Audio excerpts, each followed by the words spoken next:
Hello and welcome to the Educator Collaborative Gathering, Spring 2022. My name is Makelia Honey. I go by Kelly for short. Sometimes people have a hard time pronouncing my name. I love my name. It's very beautiful, very unique. But a lot of times people have a little hang up with saying it. So it's just a reminder to respect everyone's names, your students especially, just really give it an effort to pronounce their names correctly. But here I am, I'm Kelly Honey again.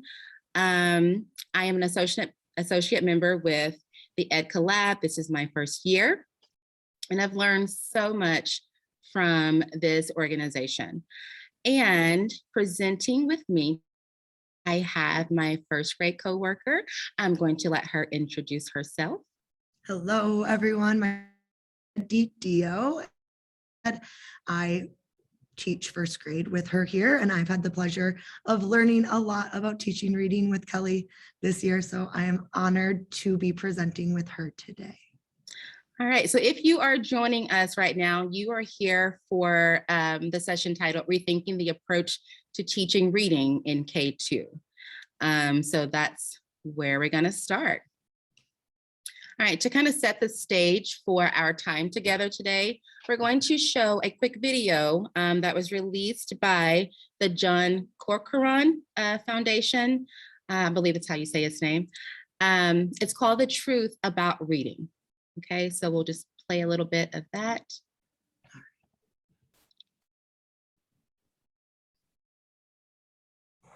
So go ahead, take your time going down and just read me those words from the top to the bottom.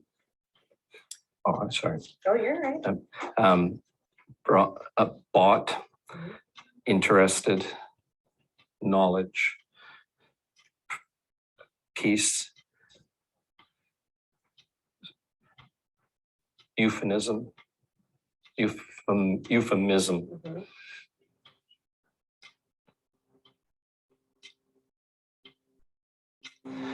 Unless I really dig deep into this one, I don't have an answer. Really hard. The answer is really hard. This seems like elementary school. I feel embarrassed.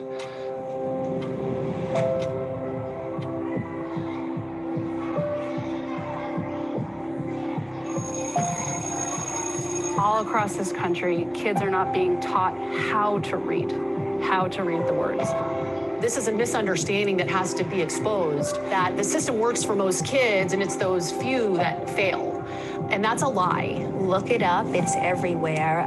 You will see over 60% of children are not reading at grade level proficiency.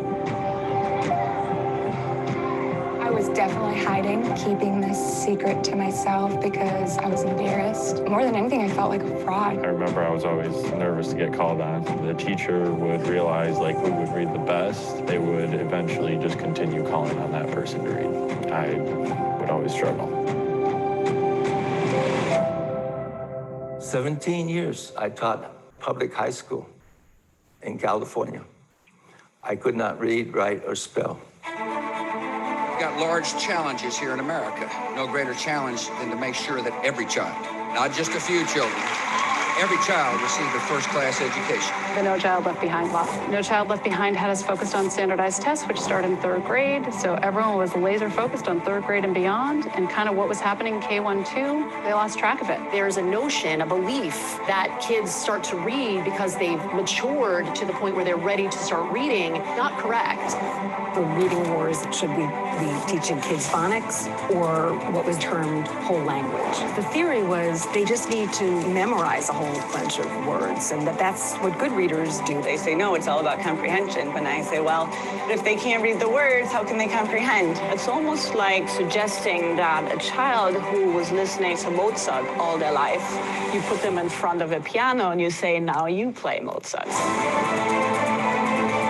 Research is unequivocally solid that phonemic awareness is absolutely critical to reach your highest potential reading and in spelling. It's something that we use all the time when we're reading and we don't even know it. It's a lot more than phonics. It's the mechanics of how to read.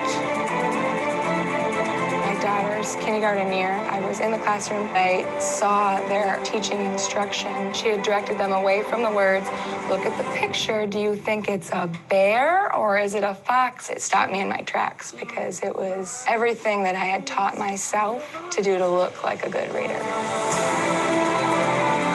And so you have to ask yourself, if we have this data, if we have this knowledge, why does there have to be a war? When we know that the outcome of us having that debate is literally the trajectory of someone's life. If people only knew, it just totally tears you apart. This entire issue requires a grassroots movement of parents and educators who are angry and who say enough is enough. We're not done. We're not done. It's not too late.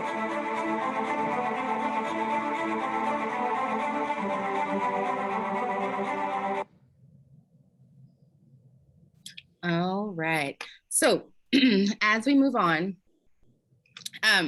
we can go ahead and go to the next slide. But we're not going to get into the reading wars. We're not going to get into a debate. I think right now within the reading wars, there's like a debate within the debate. What we want to spend this time doing is to just kind of give everyone something to maybe think about. So we want to look at why the need for this change to happen, like why, like what's causing this talk, who is rethinking the approach to teaching reading.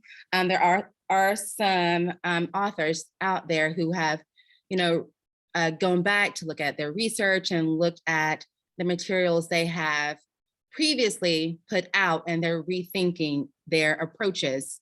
And then we'll look at how does this look in the classroom, because when before you leave this session, we want you to have something practical that you can do tomorrow when you get back into the classroom.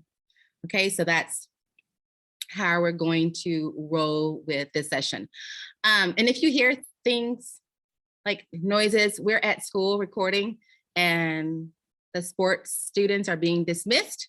And so that's what you're hearing. Close to our windows so you can hear them. All right. Okay, so let's look at why the change after watching that video.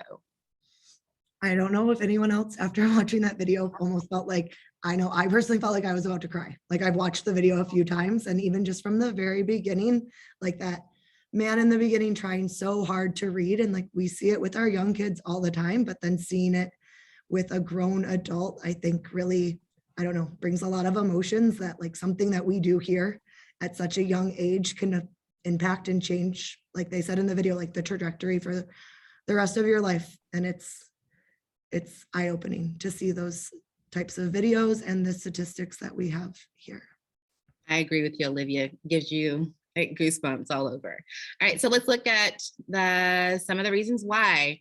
I think this has been in the media a lot lately, but just looking at the data and just really looking at how many of our students are not meeting proficiency.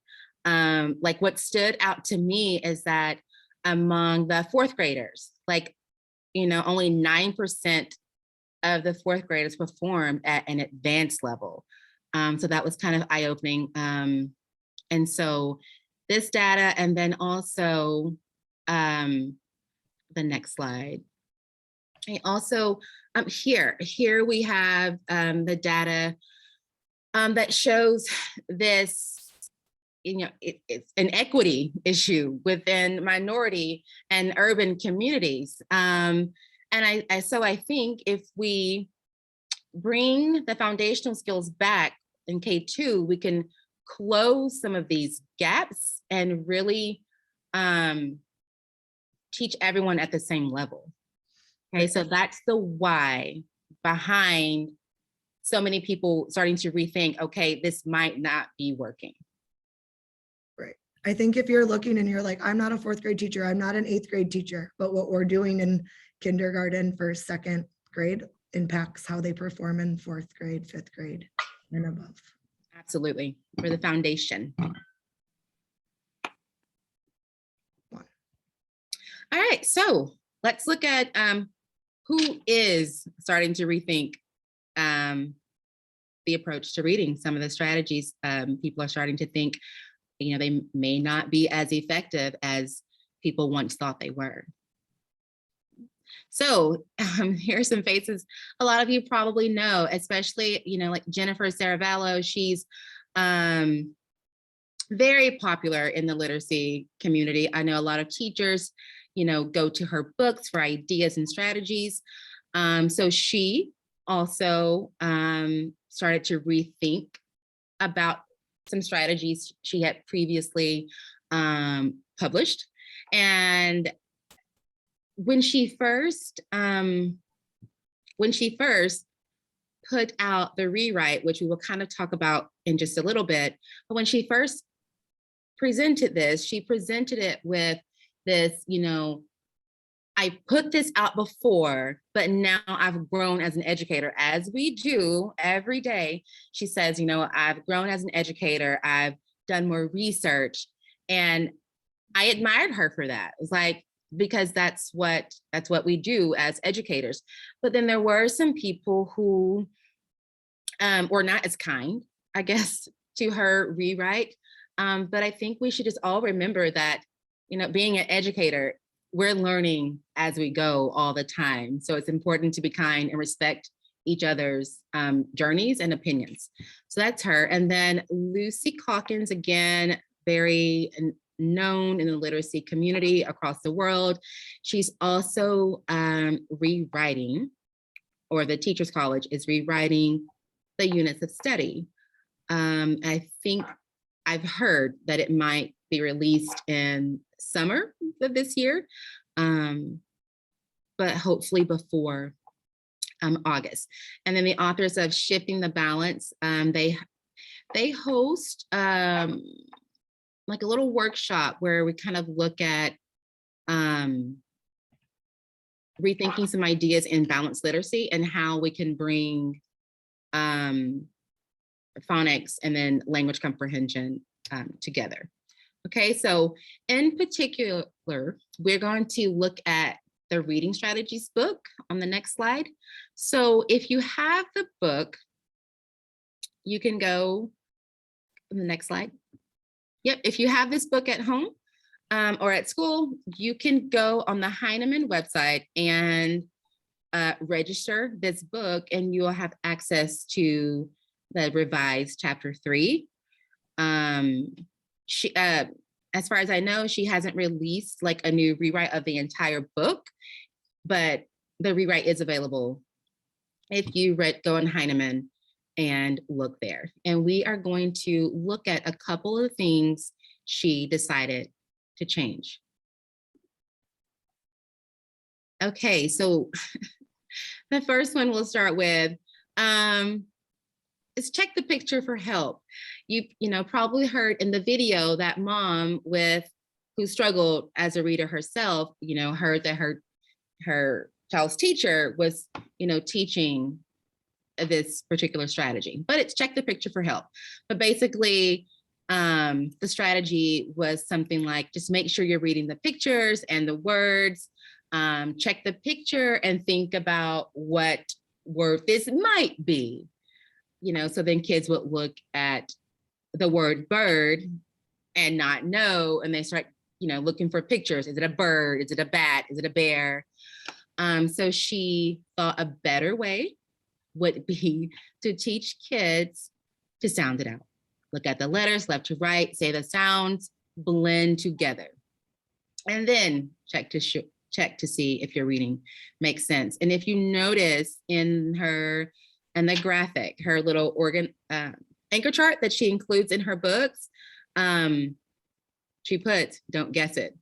Because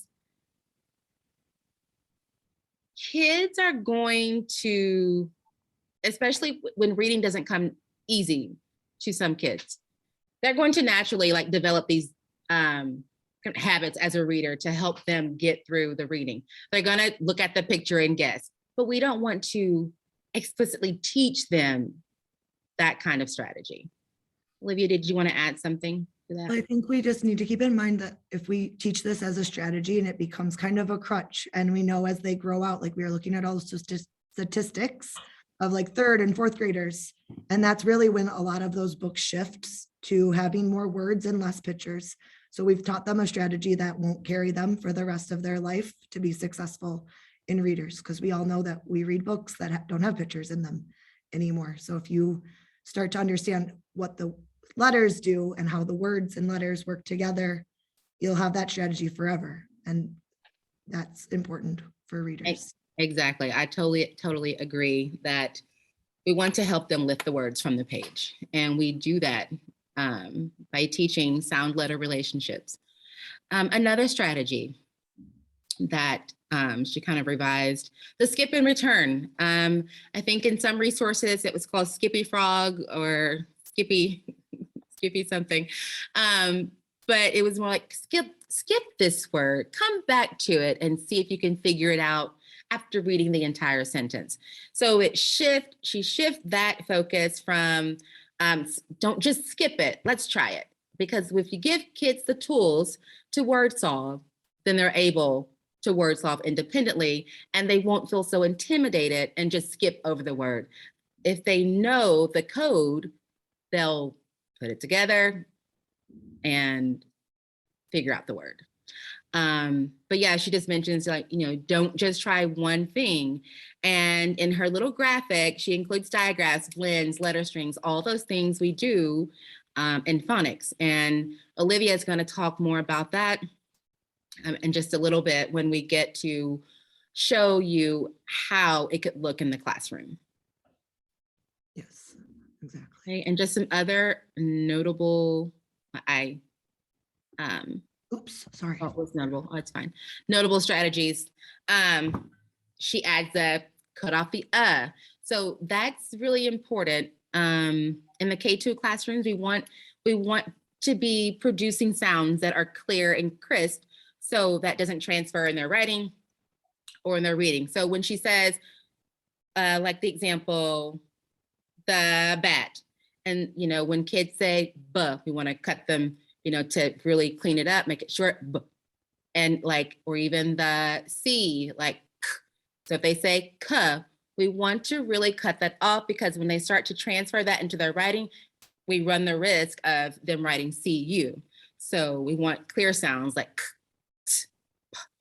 Okay, so take off the write it, read it. So when kids are first learning to read, they need that back and forth process of read it, write it, or decoding and encoding, so that those words become automatic.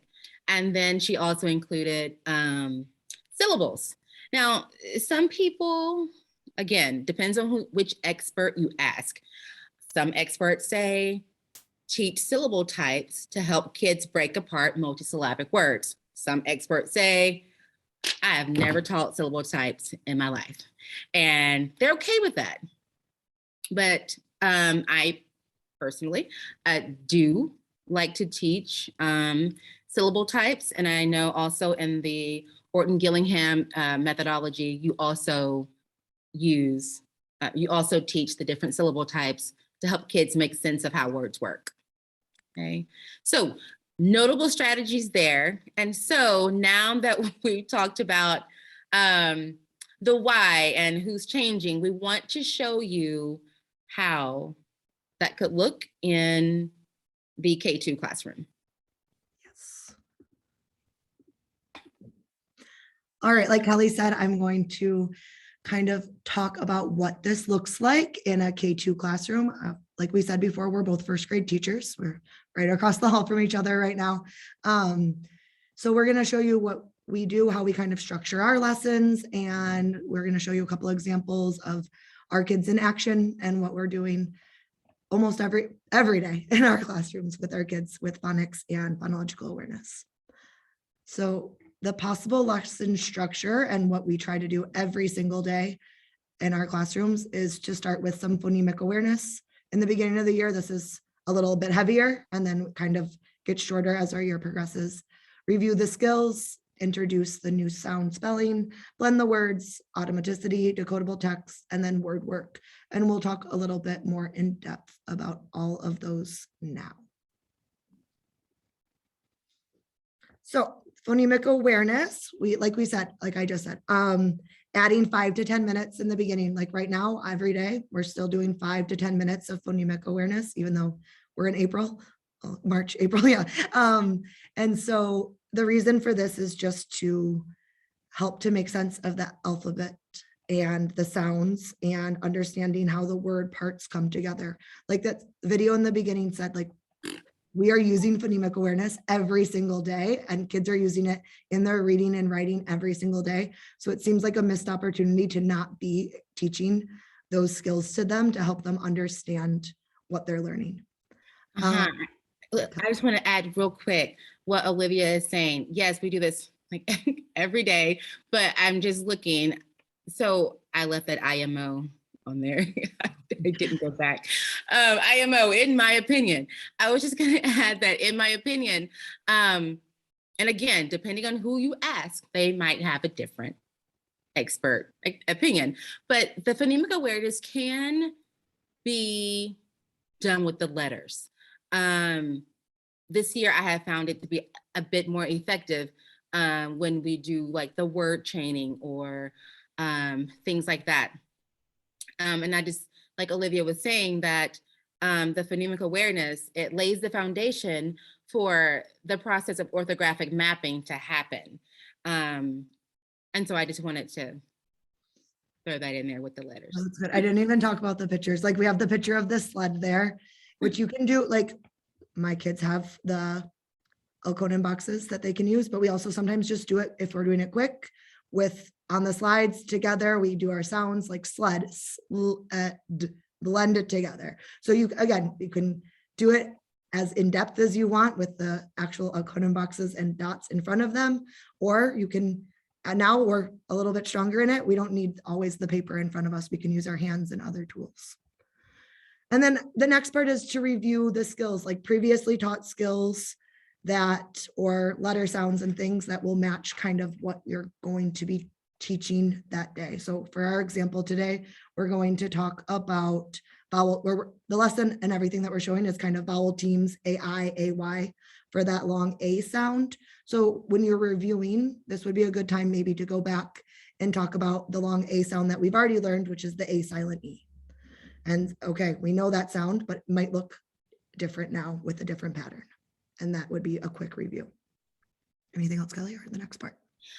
Nope, I was just going to agree that because the vowel teams get a bit tricky, it's, I think, really important to keep going back to that silent E because that's the long vowels. And then so with the vowel teams, we get into, okay, now these vowels also make the long vowel sound. The most, common one is with the silent E at the end. So that's why we continue to review those. Yep, that's it. Perfect. Then you're introducing your new sound or spelling. So like we said today, we're going to show you what we've been doing with the vowel teams AI and AY. This is a time where we're kind of explaining some patterns that they might notice. Like AI is always in the middle, like rain. And then AY is always at the end, like spray or day. And this is a time where just kind of introducing that to them can help them when they go to spell and read and write. And it's not perfect. We all know English isn't perfect. Like things that we think might say AY will say A silent E. But the more we practice, the stronger we'll become here.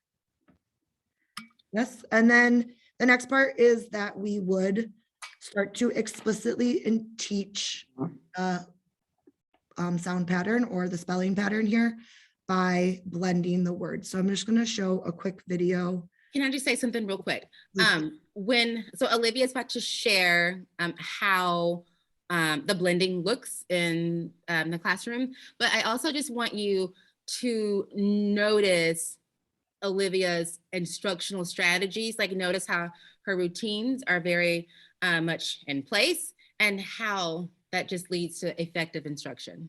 All right, that's the next one, but this, thank you. I'm just kidding. This I'm is so just excited for blending. you to see this. This one's just the blending. I just took a quick screen recording. Kelly and I use this all the time for every pattern that we teach. Let me see here, hopefully. Hey. There we go. And this is when the kids would go p, a, n, t, and then blend it, paint. This is a great time. I do this. I just am teaching this couple of weeks ago. This is a great time for you to listen to your whole class and look for that that we talked about earlier, that strategy. I know sometimes even on that one, they're going puh, and I'm like, whoa, stop. Let's go back. So that's a good time just to reinforce that we're not adding those uhs into our sounds to blend the words. And you can do this maybe 5 or 6 times with the AI, AY, and then it's just some good practice and then lead into the next part. And I just wanted to add that a key word in the blending is explicit. You don't want to leave things to chance with novice readers. Also, our learning population are English language learners. And so you definitely don't want to leave that to chance. And also, yeah, with any population, you want to be explicit. Okay. Exactly. All right. Automaticity. Here's what. Okay, here's instructional. Okay, so this more was there, but I do this every day, so they do know the routine here. Automaticity is just when you're becoming more fluent with high frequency words or words that follow the pattern or the spelling sound, the spelling pattern or the sound that we just taught. So like we said, we are doing the long A sound. So it's just a quick video of us doing this together. They know that we first study the word, read it to ourselves, and then we read it out loud. Sometimes we go fast, sometimes we go slow. This is a day that they're just going to study, read, and I have a signal, so you'll see that. Are you ready? No, are you ready? Yeah. Ready? Yeah. Set. We're studying.